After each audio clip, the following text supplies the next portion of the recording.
Feliz y bendecido día, aprendiendo un curso de milagros. El secreto de la verdadera oración es olvidarte de las cosas que crees necesitar. Pedir algo específico es igual que ver el pecado primero y luego perdonarlo. Del mismo modo, al orar pasas por alto tus necesidades específicas, tal como las ves, y las dejas en manos de Dios. Ahí se convierten en los regalos que le haces, pues le dicen que no antepondrás otros dioses a Él, ni que quieres otro amor que el suyo. Este libro es un comienzo, no un final.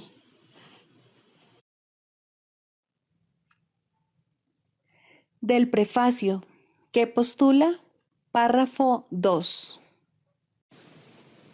El mundo de la percepción, por otra parte, es el mundo del tiempo, de los cambios, de los comienzos y de los finales.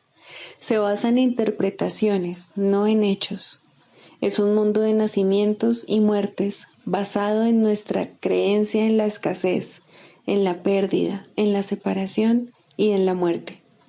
Es un mundo que aprendemos en vez de algo que se nos da. Es selectivo en cuanto al énfasis perceptual, inestable en su modo de operar e inexacto en sus interpretaciones. Introducción. Este es un curso de milagros. Es un curso obligatorio. Solo el momento en que decides tomarlo es voluntario. Tener libre albedrío no quiere decir que tú mismo puedas establecer el plan de estudios. Significa únicamente que puedes elegir lo que quieres aprender en cualquier momento dado. Este curso no pretende enseñar el significado del amor, pues eso está más allá de lo que se puede enseñar. Pretende, no obstante, despejar los obstáculos que impiden experimentar la presencia del amor, el cual es tu herencia natural. Lo opuesto al amor es el miedo, pero aquello que todo lo abarca no puede tener opuestos. Este curso puede, por lo tanto, resumirse muy simplemente de la siguiente manera. Nada real puede ser amenazado. Nada irreal existe. En esto radica la paz de Dios. Capítulo 1. El significado de los milagros. Primero, principios de los milagros. Principio 14. Los milagros dan fe de la verdad. Son convincentes porque proceden de la convicción. Sin convicción, degeneran en magia que es insensata y, por lo tanto, destructiva, o más bien el uso no creativo de la mente.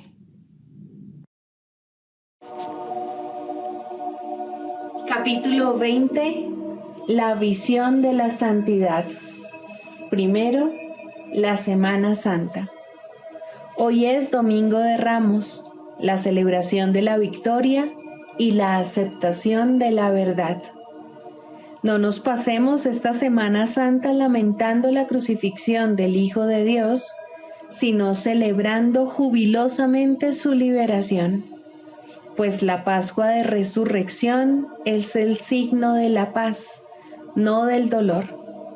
Un Cristo asesinado no tiene sentido, pero un Cristo resucitado se convierte en el símbolo de que el Hijo de Dios se ha perdonado a sí mismo, en señal de que se considera a sí mismo sano e íntegro. Esta semana empieza con ramos y termina con azucenas, el signo puro y santo de que el Hijo de Dios es inocente. No permitas que ningún signo lúgubre de crucifixión se interponga entre la jornada y su propósito, entre la aceptación de la verdad y su expresión. Esta semana celebramos la vida, no la muerte, y honramos la perfecta pureza del Hijo de Dios, no sus pecados. Hazle a tu hermano la ofrenda de las azucenas, no la de una corona de espinas, el regalo del amor, no el regalo del miedo. Te encuentras a su lado con espinas en una mano y azucenas en la otra, indeciso con respecto a cuál le vas a dar. Únete a mí ahora, deshazte de las espinas y, en su lugar, ofrécele las azucenas. Lo que quiero esta Pascua es el regalo de tu perdón, que tú me concedes y yo te devuelvo. No podemos unirnos en la crucifixión ni en la muerte, ni tampoco puede consumarse la resurrección hasta que tu perdón descanse sobre Cristo junto con el mío. Una semana es poco tiempo. Sin embargo, la Semana Santa simboliza la jornada que el Hijo de Dios emprendió. Él comenzó con el signo de la victoria, la promesa de la resurrección, la cual ya se le había concedido. No dejes que caiga en la tentación de la crucifixión, ni que se demore allí. Ayúdale a seguir adelante en paz, más allá de ella, con la luz de su propia inocencia alumbrando el camino hacia su redención y liberación. No le obstruyas el paso con clavos y espinas cuando su redención está tan cerca. Deja, en cambio, que la blancura de tu radiante ofrenda de azucenas lo acelere en su camino hacia la resurrección. La Pascua no es la celebración del costo del pecado, sino la celebración de su final. Si al mirar entre los níveos pétalos de las azucenas que has recibido y ofrecido como tu regalo, vislumbras tras el velo la faz de Cristo, estarás contemplando la faz de tu hermano y reconociéndola. Yo era un extraño y tú me acogiste, a pesar de que no sabías quién era, mas lo sabrás por razón de tu ofrenda de azucenas. En el perdón que le concedes a ese forastero, que aunque es un extraño para ti, es tu amigo ancestral, reside su liberación y tu redención junto con él. La temporada de Pascua es una temporada de júbilo, no de duelo. Contempla a tu amigo resucitado y celebra su santidad junto conmigo, pues la Pascua es la temporada de tu salvación junto con la mía.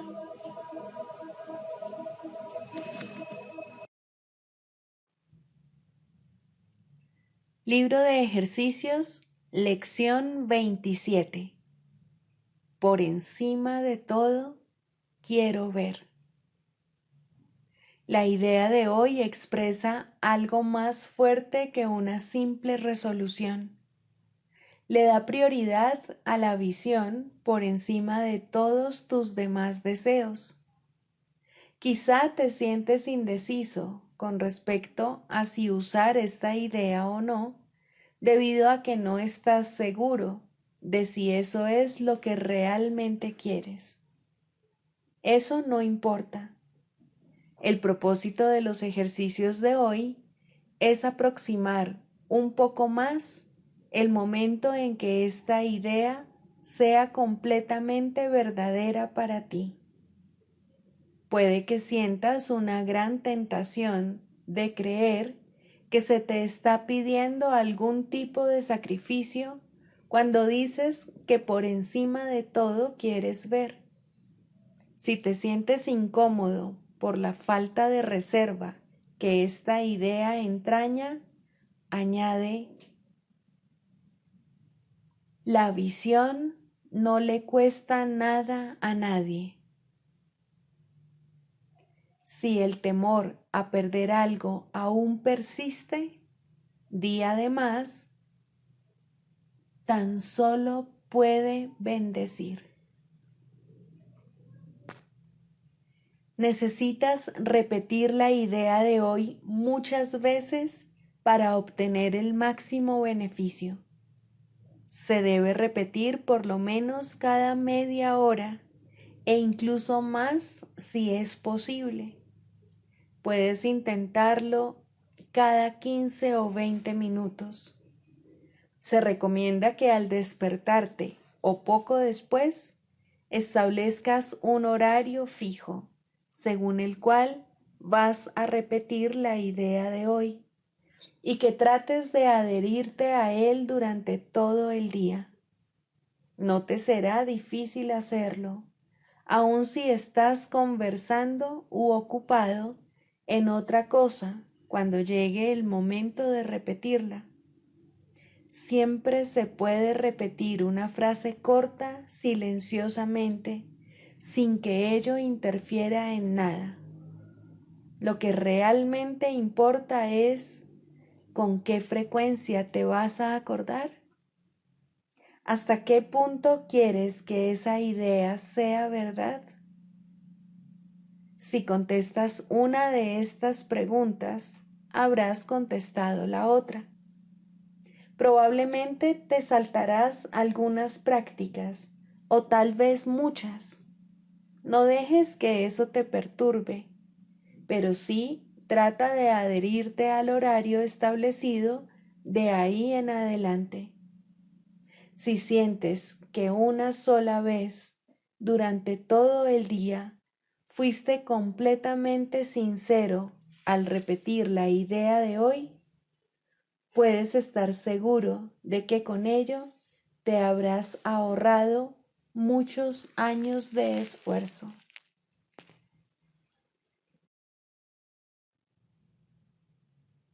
Del Manual para el Maestro, pregunta 4.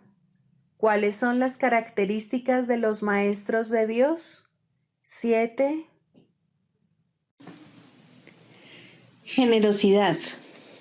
La palabra generosidad tiene un significado especial para el Maestro de Dios.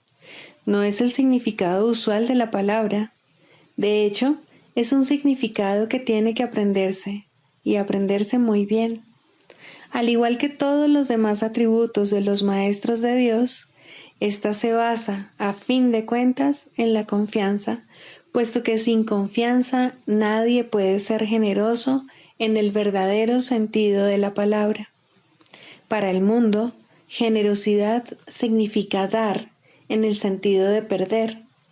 Para los maestros de Dios, generosidad significa dar en el sentido de conservar. Se ha hecho hincapié en esta idea a lo largo del texto, así como en el libro de ejercicios, pero tal vez sea más extraña para el pensamiento del mundo que muchas de las otras ideas de nuestro programa de estudios. Lo que la hace más extraña es el hecho de que es obviamente lo opuesto a la manera de pensar del mundo. De la manera más clara posible y en el más simple de los niveles, la palabra significa exactamente lo opuesto para los maestros de Dios que para el mundo. El maestro de Dios es generoso en interés propio, pero no nos referimos aquí al interés propio del ser del que el mundo habla. El maestro de Dios no quiere nada que él no pueda dar, pues se da cuenta de que, por definición, ello no tendría ningún valor para él. ¿Para qué lo iba a querer? Solo podría perder por su causa, no podría ganar nada. Por lo tanto, no busca nada que sea solo para él, ya que eso sería la garantía de que lo perdería. No quiere sufrir, porque entonces iba a querer buscarse dolor, pero sí quiere conservar todas las cosas que son de Dios y que, por ende, son para su Hijo. Esas son las cosas que le pertenecen. Esas sí que las puede dar con verdadera generosidad, conservándolas de este modo para sí mismo eternamente.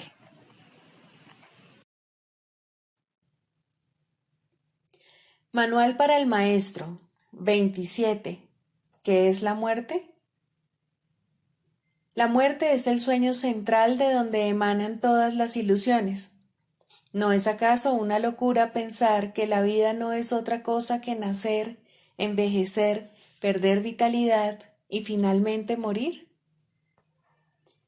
Ya hemos planteado esta pregunta anteriormente, pero ahora debemos examinarla con mayor detenimiento. La creencia fija e inalterable del mundo es que todas las cosas nacen para morir. Se considera que así es como opera la naturaleza y ello no se debe poner en tela de juicio, sino que debe aceptarse como la ley natural de la vida. Lo cíclico, lo cambiante y lo incierto, lo inestable y lo inconstante, lo que de alguna manera crece y mengua siguiendo una trayectoria determinada, es lo que se considera la voluntad de Dios. Y nadie se pregunta si un creador benigno hubiese podido disponer algo así. Si el universo que percibimos fuese tal como Dios lo creó, sería imposible pensar que Dios es amoroso, pues aquel que ha decretado que todas las cosas mueran y acaben en polvo, desilusión y desesperanza, no puede sino inspirar temor. Tu insignificante vida está en sus manos, suspendida de un hilo que Él está listo para cortar sin ningún remordimiento y sin que le importe, tal vez hoy mismo. Y aun si esperase, el final es seguro de todas formas. El que ama a un Dios así no conoce el amor, ya que ha negado que la vida sea real. La muerte se ha convertido en el símbolo de la vida. Su mundo es ahora un campo de batalla en donde reina la contradicción y los opuestos luchan en una guerra interminable. Allí donde hay muerte es imposible la paz. La muerte es el símbolo del temor de Dios. La idea de la muerte oculta su amor y lo mantiene al margen de la conciencia, cual un escudo puesto en alto para bloquear el sol. Lo siniestro de este símbolo basta para demostrar que la muerte no puede coexistir con Dios.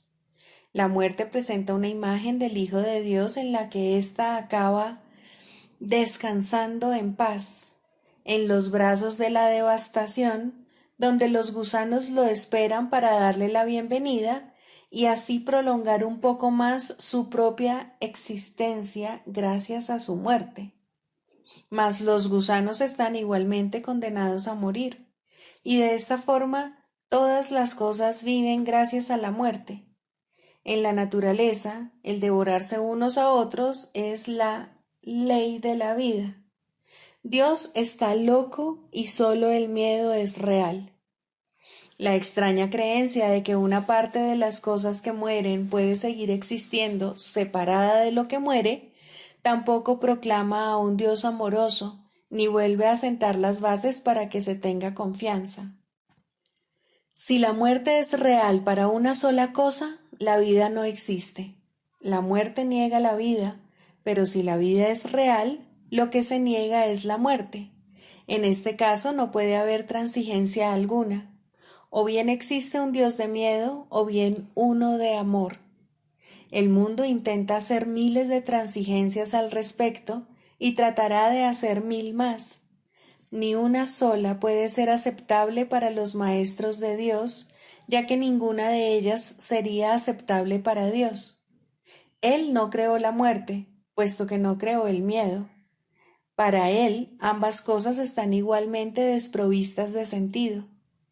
La realidad de la muerte está firmemente arraigada en la creencia de que el Hijo de Dios es un cuerpo, y si Dios hubiese creado cuerpos, la muerte sería ciertamente real.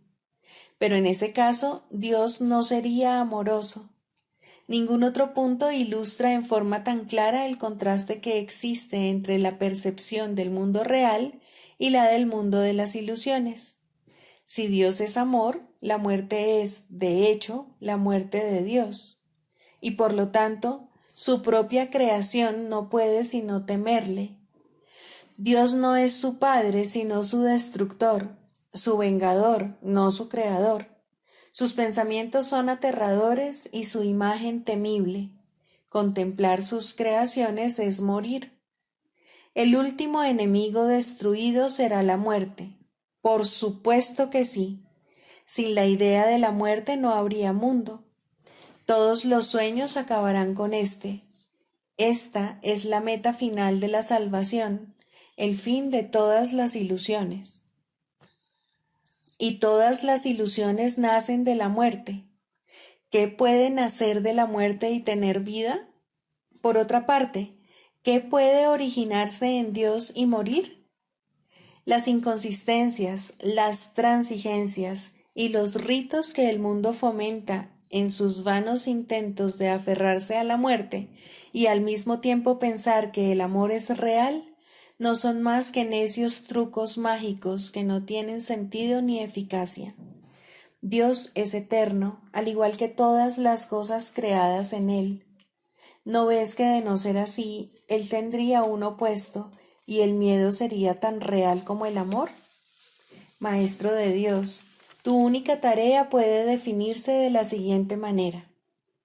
No hagas ningún trato en el que la muerte sea parte integrante de él.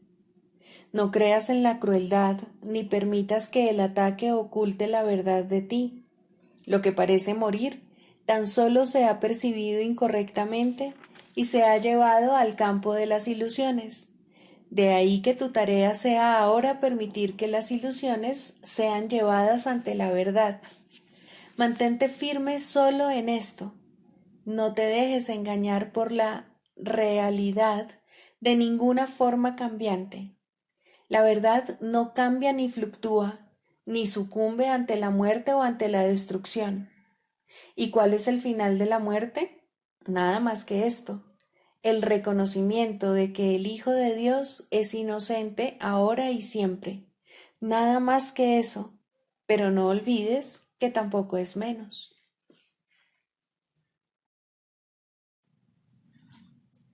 Manual para el Maestro. Clarificación de términos. 6. El Espíritu Santo.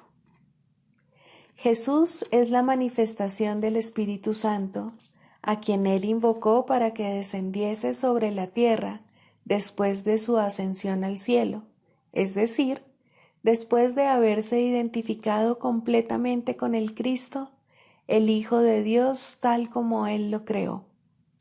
Al ser el Espíritu Santo una creación del único Creador, y al crear junto con Él y a su semejanza o espíritu, es eterno y nunca ha cambiado.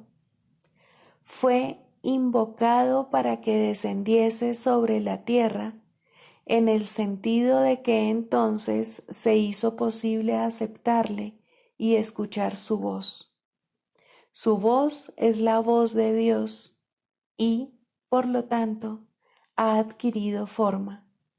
Dicha forma no es su realidad, la cual solo Dios conoce junto con Cristo, su verdadero Hijo, quien es parte de Él.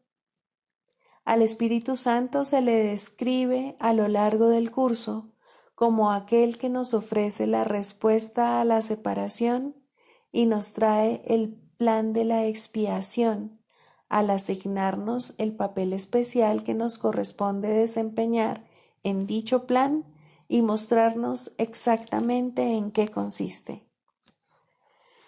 Él ha designado a Jesús como el líder para llevar a cabo su plan, ya que Jesús fue el primero en desempeñar perfectamente su papel. Se le ha dado pleno poder en el cielo y en la tierra, y lo compartirá contigo cuando tú hayas desempeñado el tuyo. El principio de la expiación le fue dado al Espíritu Santo mucho antes de que Jesús lo pusiese en marcha. Al Espíritu Santo se le describe como el último vínculo de comunicación que queda entre Dios y sus hijos separados. A fin de llevar a cabo esta función especial, Él ha asumido una doble función. Goza de conocimiento porque es parte de Dios, percibe porque fue enviado para salvar a la humanidad. Él es el gran principio corrector, el portador de la verdadera percepción, el poder intrínseco de la visión de Cristo.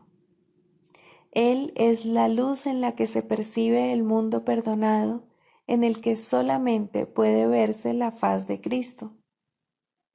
Él nunca se olvida del Creador ni de su creación. Él nunca se olvida del Hijo de Dios. Él nunca se olvida de ti. Te brinda el amor de tu Padre en un eterno resplandor que nunca será extinguido, porque Dios mismo lo depositó ahí. El Espíritu Santo mora en la parte de tu mente, que es parte de la mente de Cristo. Él representa a tu ser y a tu Creador, quienes son uno. Habla por Dios y también por ti, ya que está unido a ambos. Por consiguiente, Él es la prueba de que ambos son uno solo. El Espíritu Santo parece ser una voz, pues de esa forma es como te comunica la palabra de Dios. Parece ser un guía por tierras lejanas, pues esa es la clase de ayuda que necesitas. Y también parece ser cualquier cosa que satisfaga las necesidades que creas tener. Pero Él no se engaña cuando te percibes a ti mismo atrapado por necesidades que no tienes. De ellas es de las que quiere liberarte. De ellas es de las que quiere ponerte a salvo. Tú eres su manifestación en este mundo. Tu hermano te invoca para que seas su voz junto con él. Por sí solo no puede ser el ayudante del Hijo de Dios, pues por sí solo no tiene ninguna función. Pero unido a ti es el resplandeciente Salvador del mundo, cuyo papel en la redención de éste tú has completado. Él te da las gracias a ti y a tu hermano, pues te elevaste con él cuando él empezó a salvar al mundo, y estarás con él cuando el tiempo haya cesado y ya no quede ni rastro de los sueños de rencor en los que bailabas al compás de la exangüe música de la muerte, pues en su lugar se oirá el himno a Dios por unos momentos más, y luego ya no se oirá más la voz, ya que no volverá a adoptar ninguna forma, sino que retornará a la eterna amorfía de Dios. Psicoterapia. Primero, el propósito de la psicoterapia. Muy sencillamente, el propósito de la psicoterapia es eliminar los obstáculos a la verdad. Su objetivo es ayudar al paciente a abandonar su fijo sistema ilusorio y comenzar a reconsiderar las espurias relaciones causa-efecto sobre las cuales descansa este sistema. Nadie en este mundo se escapa del miedo, pero todo el mundo puede reconsiderar sus causas y aprender a evaluarlas correctamente. Dios ha dado a todo el mundo un maestro cuya sabiduría y ayuda sobrepasan ampliamente cualesquiera contribuciones que un terapeuta terrenal pueda proveer. Sin embargo, hay momentos y situaciones en las cuales una relación terrenal paciente-psicoterapeuta se convierte en la manera a través de la cual él ofrece sus más grandes regalos a ambos. ¿Qué mejor propósito podría una relación tener que el de invitar al Espíritu Santo a entrar en ella y dar su propio gran regalo de regocijo? ¿Qué más alta meta podría haber para cualquiera que la de aprender a invocar a Dios y escuchar su respuesta? ¿Y qué objetivo más trascendente puede haber que el de evocar el camino, la verdad y la vida y recordar a Dios? Ayudar en esto es el propósito correcto de la psicoterapia. ¿Podría algo ser más santo? Pues la psicoterapia entendida correctamente, enseña el perdón y ayuda al paciente a reconocerlo y a aceptarlo. Y en su sanación, el terapeuta se perdona junto con él. Todo el que necesita ayuda, sin importar la forma de su sufrimiento, se está atacando a sí mismo y como consecuencia de ello, la paz de su mente está sufriendo. Estas tendencias a menudo se describen como autodestructivas y con frecuencia el paciente mismo las percibe de esa forma. De lo que no se da cuenta y lo que necesita aprender es que ese yo que puede atacar y también ser atacado es un concepto que él ha fabricado. Aún más, lo atesora, lo defiende y en ocasiones incluso se encuentra dispuesto a sacrificar su vida en nombre de ese yo, pues lo considera su propio ser. Lo ve como algo que se afecta, que reacciona a fuerzas externas según ellas lo requieren y que se encuentra indefenso en medio del poder del mundo. La psicoterapia, entonces, debe restablecer a su conciencia la habilidad para tomar sus propias decisiones. Debe disponerse a revertir su pensamiento y a entender que aquello que él creyó que proyectaba sus efectos sobre él era fabricado por sus propias proyecciones sobre el mundo. Por tanto, el mundo que ve no existe. Hasta que esto se acepte, al menos en parte, el paciente no puede verse a sí mismo como realmente capaz de tomar decisiones y luchará contra su libertad por creer que se trata de su esclavitud. El paciente no necesita pensar que la verdad es Dios para tener progresos en la salvación, pero debe comenzar a separar la verdad de la ilusión al reconocer que no son lo mismo y al estar paulatinamente más dispuesto a ver las ilusiones como falsas y a aceptar la verdad como tal. Su maestro lo conducirá desde ahí, tan lejos como se encuentre dispuesto a llegar. La psicoterapia solo puede ahorrarle tiempo. El Espíritu Santo usa el tiempo como lo considera mejor, y Él nunca se equivoca. La psicoterapia, bajo su dirección, es uno de los medios que usa para ahorrar tiempo y para preparar maestros adicionales para su obra. La ayuda que Él comienza y dirige no tiene fin. Cualquiera que sea la ruta que Él elija, toda psicoterapia finalmente conduce a Dios. Pero eso se le deja a Él. Todos somos sus psicoterapeutas, pues quiere que todos seamos sanados en Él. El canto de la oración. Segundo, la escalera de la oración. La oración no tiene principio ni fin, es parte de la vida, pero sí cambia de forma y crece a medida que uno va aprendiendo hasta que alcanza su estado amorfo y se funde en una comunicación total con Dios.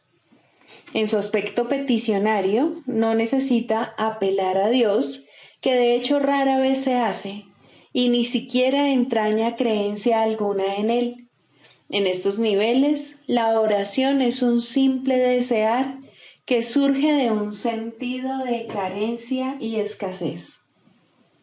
Estas formas de oración o de pedir desde la necesidad siempre entrañan un sentimiento de debilidad e insuficiencia.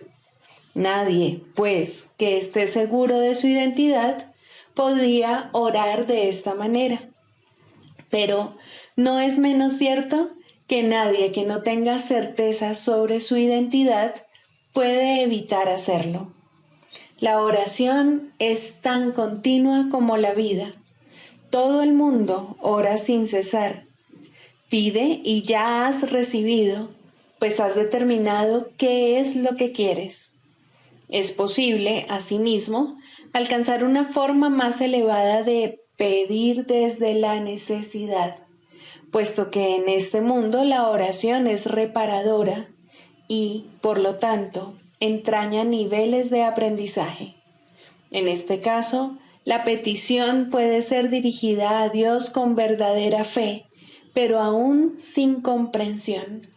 Por lo general, se ha alcanzado un vago y con frecuencia inestable sentido de identificación con Él, pero tiende a estar desenfocado por un sentimiento de pecado profundamente arraigado. En este nivel es posible que se sigan pidiendo cosas mundanas en variedad de formas, como también es posible pedir dones tales como la bondad o la honestidad y, en particular, perdón para las muchas fuentes de culpa que inevitablemente yacen bajo cualquier oración procedente de la necesidad. Sin culpa no hay escasez. Quien está libre de pecado no tiene necesidades. En este nivel surge también esa curiosa contradicción de términos conocida como orar por nuestros enemigos. La contradicción no se encuentra en las palabras mismas, sino más bien en la manera en que usualmente se interpretan. Mientras creas tener enemigos, habrás limitado tu oración a las leyes del mundo y habrás limitado también tu capacidad para recibir y para aceptar a esos mismos estrechos márgenes.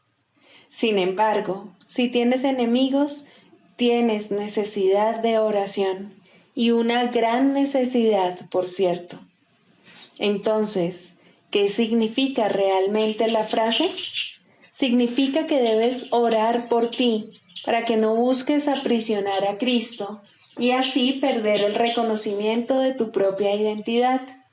No traiciones a nadie o te traicionarás a ti mismo. Un enemigo es el símbolo de un Cristo prisionero. ¿Y quién podría ser él sino tú mismo? Orar por los enemigos se convierte de este modo en una manera de orar por tu propia libertad. Ahora ha dejado de ser una contradicción. Se ha convertido en una declaración de la unidad de Cristo y el reconocimiento de su impecabilidad. Ahora se ha vuelto santa, pues reconoce al Hijo de Dios tal como fue creado. Nunca olvides que la oración, en cualquiera de sus niveles, es siempre para uno mismo. Si te unes a alguien en oración, lo haces parte de ti. El enemigo eres tú, al igual que eres el Cristo. Por ello, antes de hacerse santa, la oración es una elección. Tú no eliges por otro, solo puedes elegir por ti mismo. Ora verdaderamente por tus enemigos, pues en esto radica tu propia salvación. Perdónalos por tus pecados y serás realmente perdonado. La oración es una escalera que llega hasta el cielo. En lo alto se produce una transformación muy similar a la tuya, pues la oración es parte de ti. Las cosas de la tierra se dejan atrás y ya no se recuerdan más. No se hacen peticiones, puesto que nada falta. Se reconoce plenamente que la identidad en Cristo es algo eterno, incorruptible y más allá de todo cambio. La luz ha dejado de titilar y nunca se apagará. Ahora, sin necesidades de ninguna clase y revestida por siempre de la pura impecabilidad que es el regalo de Dios para ti, su Hijo, la oración puede convertirse otra vez en aquello para lo que se concibió, pues ahora se eleva cual canto de gratitud a tu Creador, sin palabras, pensamientos o vanos deseos, y sin necesidad de nada en absoluto. De este modo se extiende como estaba destinada a hacerlo. Y por esta ofrenda Dios mismo da las gracias. Dios es la meta de toda oración, lo cual la hace eterna en vez de temporal. No tiene comienzo, pues la meta no ha cambiado jamás. La oración, en las formas que adopta inicialmente, es una ilusión, ya que no se necesita escalera alguna para llegar hasta aquello de lo que uno nunca se alejó. No obstante, la oración forma parte del perdón, mientras éste, que de por sí es una ilusión, continúe sin lograrse. La oración estará ligada al aprendizaje hasta que el objetivo del aprendizaje se haya alcanzado, y entonces todas las cosas se transformarán al unísono y retornarán libres de toda mancha a la mente de Dios. Al encontrarse más allá de lo que se puede aprender, este estado es indescriptible. Es necesario, no obstante, entender las etapas por las que hay que pasar para su obtención, si la paz ha de ser restaurada en el Hijo de Dios, quien vive ahora en la ilusión de la muerte y el temor de Dios. Sigamos a Jesús haciendo del perdón algo tan natural como respirar y algo tan vital como el aire. Amén.